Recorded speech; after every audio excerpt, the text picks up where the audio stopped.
And what a privilege it was to address the Bowdon cluster on Monday morning. We're excited about what is going on in the school year 2018-2019. So excited to have you guys here.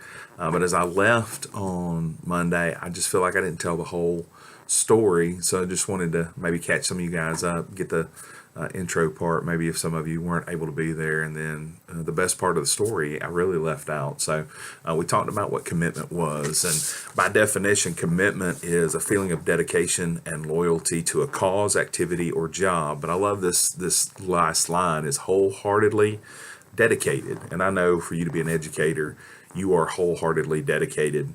But as a pastor, I have some scriptural references that talk about commitment. Proverbs 16, 1 through 4. The plans of the heart belong to a man, but the answer of the tongue is from the Lord. All the ways of man are pure in his own eyes, but the Lord weighs the spirit. Commit your work to the Lord, and your plans will be established. The Lord has made everything for its purpose, and the wicked for the day of trouble. And then in Psalm 37, verses 3 through 6, it says, trust in the Lord and do good. Dwell in the land and befriend faithfulness. Delight yourself in the Lord, and he will give you the desires of your heart. Commit your way to the Lord, trust in him, and he will act. He will bring forth your righteousness as the light and your justice as the noonday. I know that you guys are committed, and I know that's the theme for the whole school system this year, and I'm excited about the commitment that you have made to serve our community. So I'll skip all the intro stuff. If you want to know more about me and my family, I'd love to tell the story. But basically 8 years ago, a statistic was given that if one family in every 3 churches in America would adopt, there would be no more orphans. And so Jill and myself, we prayed about it, talked to our 2 biological children, and decided that we need to be involved in the process of being that one family in every 3 churches that would adopt. There would be no more orphans in America. And so we called Carroll County DFAC, saw a need, and then Caleb came to be a part of our family. And so we became a family of 5, but through that process, we saw a great need with Carroll County DFACs at the time, over 200 children in foster care and only 10 foster homes. And so we knew there was a need.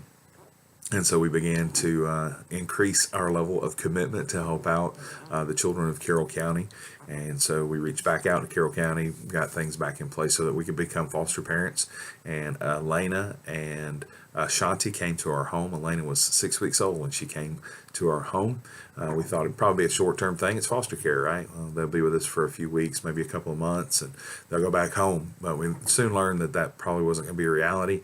But we also learned that there was an older sister that was a part of this family sibling group, and through conversations with DFAC's caseworkers and leadership there, we asked that Alicia would be moved to our home. And so the Richards family went from being a family of 5 to a family of 8 very quickly, but we were committed to the process, and so we did the things that we needed to do to be committed. You know, we've made some sacrifices, just like you as an educator do. You know, I know as an educator you have to give up your own resources to make those classrooms the way you want them, and you have to give up time with your family so that you can prepare your lessons and work through papers and fill out paperwork and go to meetings. And so we know that as an educator there is a great deal of commitment there. And so we knew we had to make some commitments. We closed in our carport, to make a room for 2 of our girls. And the running joke is we really made a commitment because my wife's not driving a nice SUV. She's driving a 12-passenger van around the community.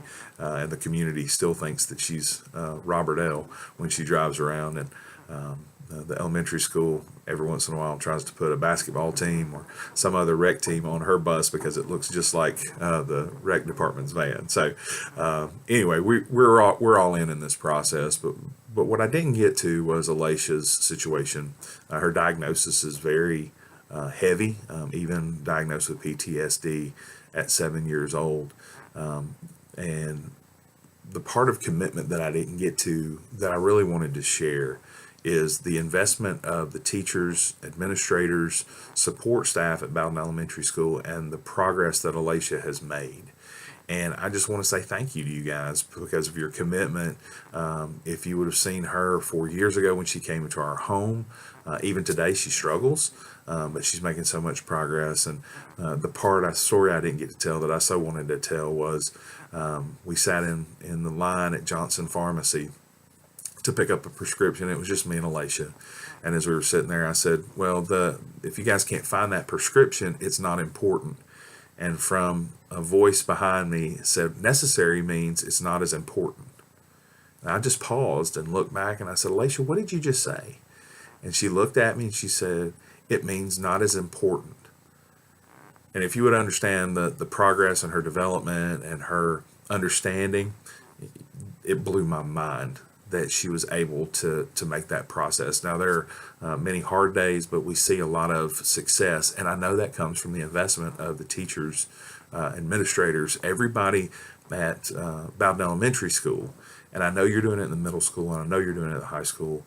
And just want to encourage you and challenge you to stay committed. I know that it's going to be a long year and a challenging year, but I wanted you to know that for every challenging parent, challenging child, you have dozens of folks that are behind you supporting you, that you have dozens of parents, you have community leaders, you have businesses, you have churches that are behind you supporting you in the work that you're doing in this community. And we're thankful for what you're doing. So we just want to continue to pray for you guys to be successful this year and continue to stay committed. But I wanted you to hear the good part of the story, and just wasn't able to share that with you. So if you get a chance to see this, thank you so much for your commitment, and we're excited and praying for you during this year of 2018 and 2019. Thank you. God bless.